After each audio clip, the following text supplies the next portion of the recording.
Hei! Tänä vuonna Back to Practice tanssitapahtumassa pidämme ensimmäistä kertaa tanssivideokilpailun. Videosi voi olla eeppinen.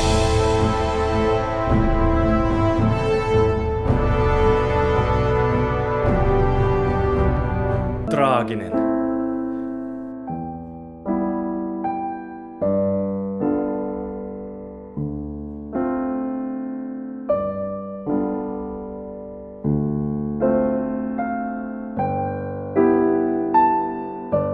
Koominen.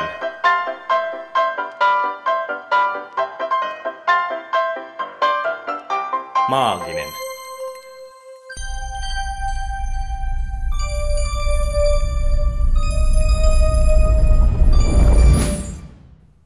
Tai vaikka yhdistelmä näitä kaikkia.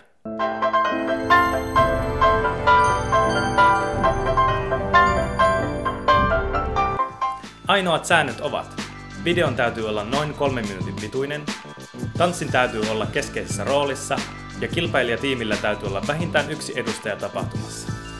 Ja ei mitään starwipeja! Elokuvan teema on treenit. Back to Practice-tapahtuman löydät tänä vuonna Lappeenrannan keskustan nuorisotilan Monarilta 10-11. maaliskuuta. Jos sie et tuu, sie et pääse ja sie oot